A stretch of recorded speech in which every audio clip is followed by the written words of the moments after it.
So President-elect Trump and his allies continue to falsely imply that attack in New Orleans was the result of insufficient border security, even though we have learned the attacker was a U.S. citizen born and raised in Texas.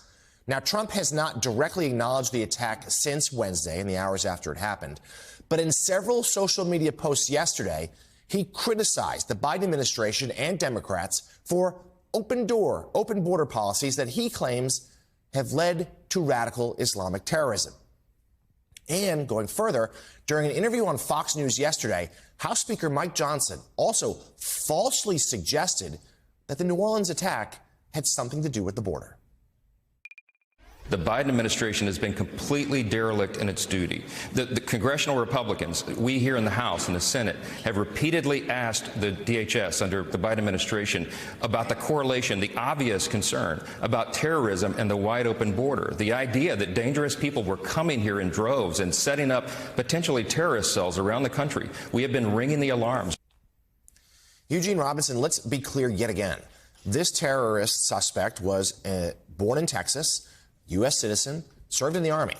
It seems to have nothing to do with the border, but yet the fear-mongering here from Trump and his fellow Republicans, including the man who in a few hours wants to retain his post as House Speaker, it goes on unabated and frankly strikes me as dangerous.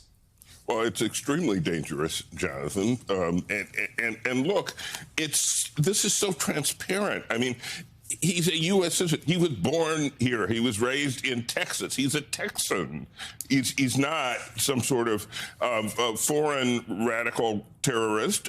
He appears to have been a homegrown radical terrorist who happened to serve in the U.S. military. This is it's innuendo and implication that's just completely off base and completely wrong. It's a way of attacking Democrats and the Biden administration yet again. And for, Speaker Johnson, I suppose it's a way to try to get people to focus on that and not on his own difficulties and his own questions about his speakership, which I guess we'll see decided later today.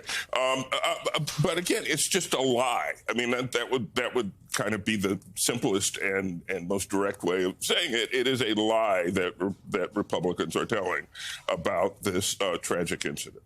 So, Richard Haass, I mean, it's a lie. And it's also the latest in a pattern of Donald Trump being unable to make a mistake. He in the hours after the attack, there was some erroneous reporting elsewhere that suggested that this attack may have had something to do with the border. He seized on that, made that the narrative. That reporting had to be retracted. Officials have cleaned it up. We now know it's nothing to do with it, but he can't let it go. And he's trying to use it for his political purposes, no matter, even though it could hinder the investigation and certainly could leave other people vulnerable because of his dangerous rhetoric.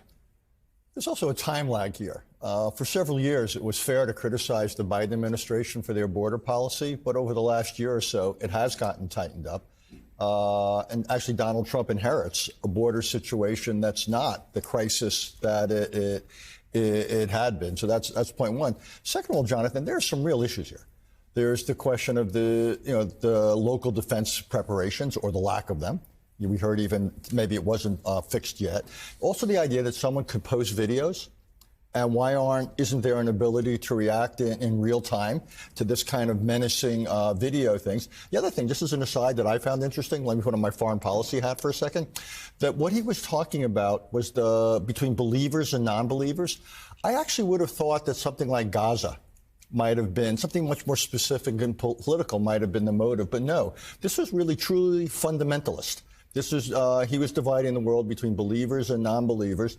And the question is, we've been very lucky as a society. We haven't had a lot of this kind of religious or politically inspired terrorism over the last years. And the concern is obviously what New Orleans shows.